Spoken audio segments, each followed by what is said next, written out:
She's not saying the words, but her body already has. And if you miss this moment, it won't come back the same way twice. Listen carefully because this is where most people get it wrong. They think desire is loud. They think it announces itself.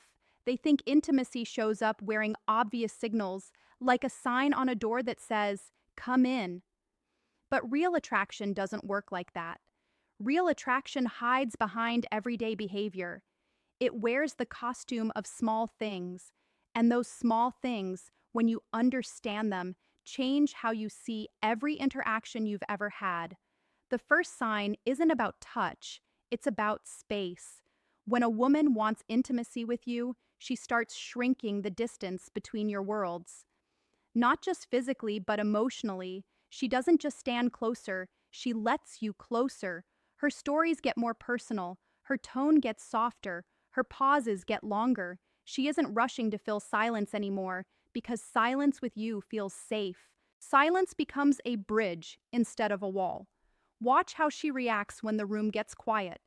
If she doesn't escape it, if she leans into it, that's not accident.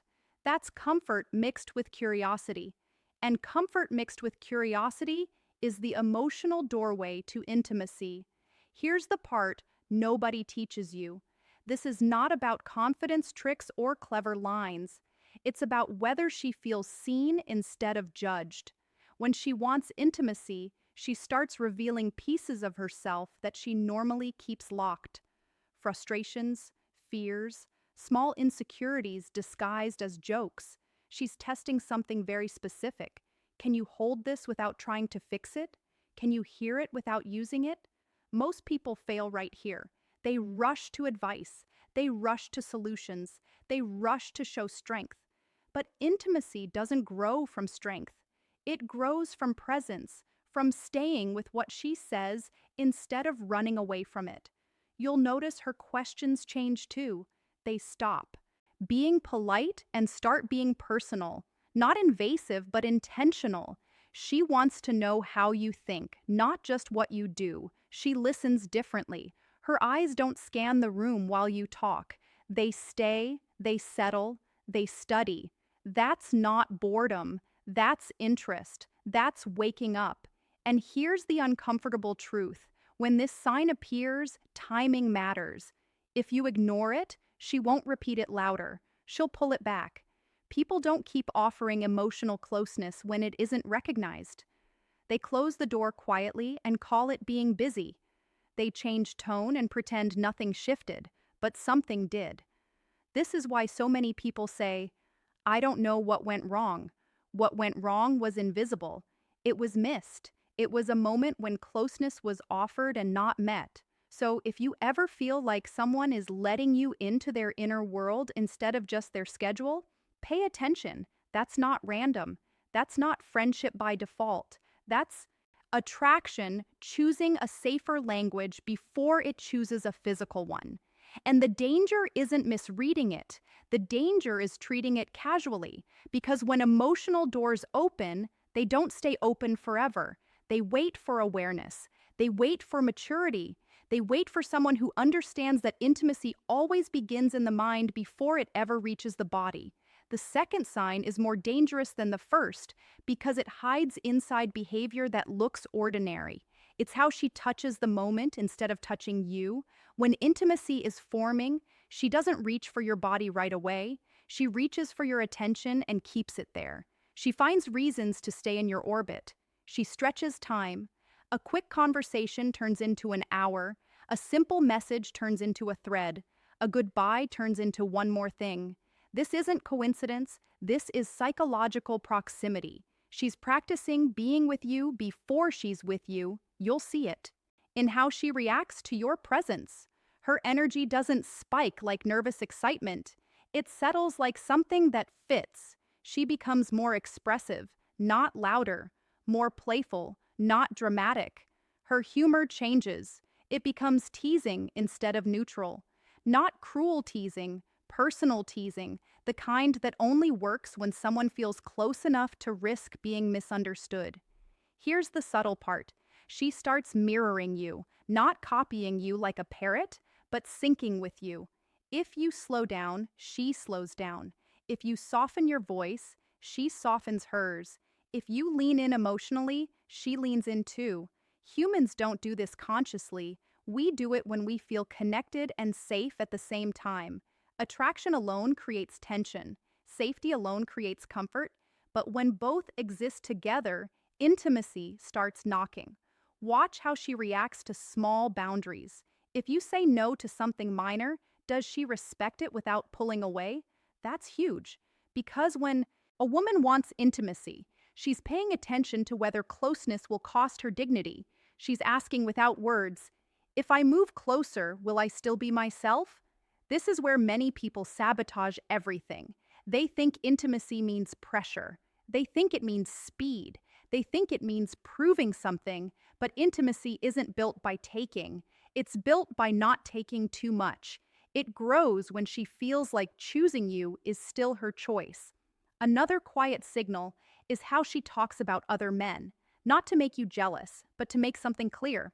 Either she stops mentioning them altogether, or she describes them like background noise. When desire is forming, the emotional spotlight narrows. You don't hear comparisons, you hear absence. That absence isn't emptiness, it's focus. And then there's eye contact, not the obvious staring kind, the kind that lingers half a second longer than necessary, the kind that shows up during laughter and doesn't leave immediately, the kind that checks your reaction after she says something risky. Eyes do that when someone wants to know, did that move us closer? What makes this sign powerful is that it feels natural while it's happening. You only recognize it later when it's gone. You realize the conversations aren't as long. The teasing disappears. The closeness becomes polite again. That's not randomness. That's withdrawal after unrecognized invitation. People think desire is aggressive. It isn't. It's patient. It waits to see if it's welcome. And when it isn't, it doesn't scream. It simply steps back and pretends it never showed up. So if you ever feel like someone is lingering in your space without a reason, stretching time without a purpose, and syncing with you without trying, don't assume it's meaningless. Meaning doesn't always announce itself. Sometimes it just sits beside you and waits to be noticed. The third sign is the one that scares people the most because it feels like vulnerability. When a woman wants intimacy with you, she doesn't just open up. She watches what you do with what she opens. This is where desire and trust start sharing the same space. You'll notice her behavior shift when something emotional appears. Maybe she talks about a hard day. Maybe she admits confusion. Maybe she shows frustration without hiding it behind humor. This isn't weakness, it's an experiment. She's placing something fragile between you and waiting to see if you step on it or protect it. If she wanted only attention, she'd keep it light. If she wanted only validation, she'd keep it flattering. But when intimacy is forming, the conversation gains weight, not drama depth. She lets you see her when she's not performing. And here's the part most people misunderstand.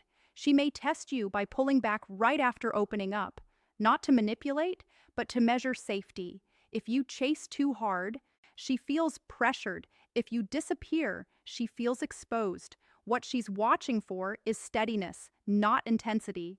Steadiness says you can come closer without losing yourself.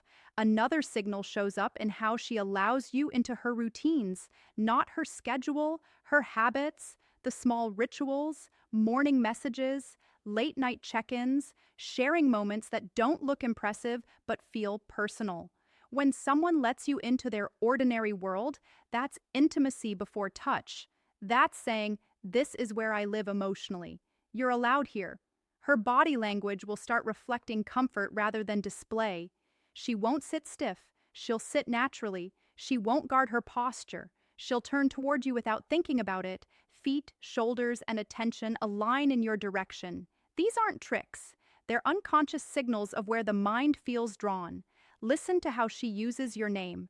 When intimacy grows, your name becomes warmer in her mouth, softer, more intentional.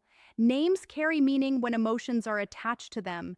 It's not about frequency, it's about tone. You might also notice something else. She starts remembering things you didn't think mattered. A detail from weeks ago, a preference you mentioned casually, a story you told once.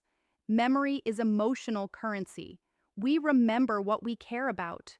Forgetting is neutral. Remembering is selective. But the most important part of this sign is how she reacts to your honesty. When you share something real, does she lean in or shut down? If she mirrors your openness instead of avoiding it, that's not coincidence, that's resonance. Two inner worlds recognizing each other. And this is where the risk appears.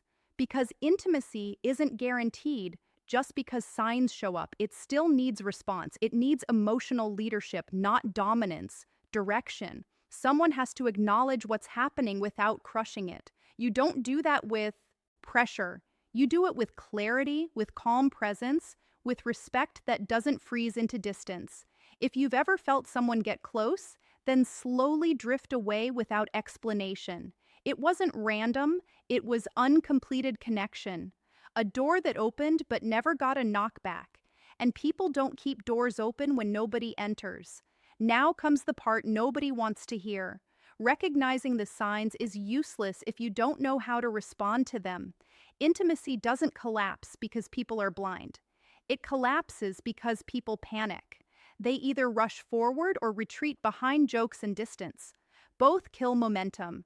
When a woman wants intimacy with you, she's not asking for perfection. She's asking for emotional reliability.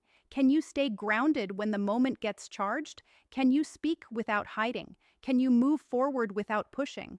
This is the balance most people never learn. The response that keeps intimacy alive is simple but uncomfortable. You acknowledge closeness without demanding more of it. You don't pretend nothing is happening. You don't act like it's a game. You don't drown it in strategy. You stay present and honest. Presence says, I see what's forming. Honesty says, I'm not afraid of it.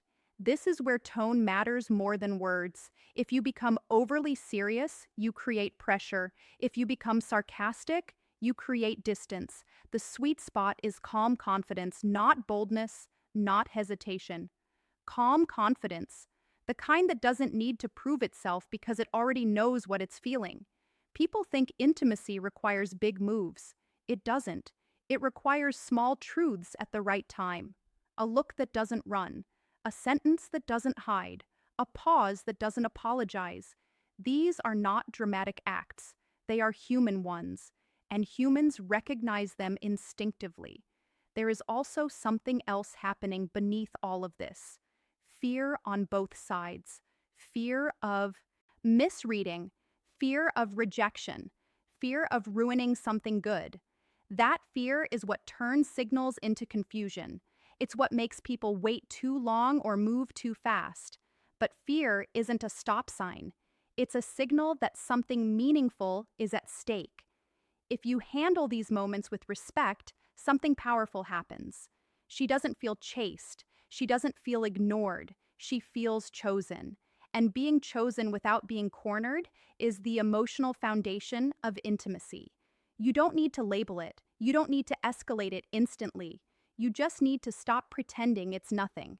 Acknowledge the connection in how you speak, how you listen, how you hold eye contact, and how you don't rush the outcome. Desire grows when it's given room to breathe. Here's the harsh truth most people avoid. Not every sign leads to intimacy, but every real chance dies when it's mishandled, and mishandling usually looks like pretending you don't see what you clearly feel. So the next time someone lets you closer than usual, stretches time with you, open something personal in your presence, don't act like it's random. Don't turn it into a performance. Don't reduce it to a trick. Treat it like what it is, a moment where two inner worlds are deciding whether to touch. That's not about conquest. That's about connection. And connection, when handled with awareness, becomes intimacy without force and desire without damage. Now, I want to hear from you. Have you ever realized too late that someone wanted closeness with you? Or have you been the one who pulled back when you weren't met? Tell your story in the comments. If this opened your eyes even a little, hit like, subscribe for more psychology like this, and share this video with someone who needs to hear it before they miss their moment.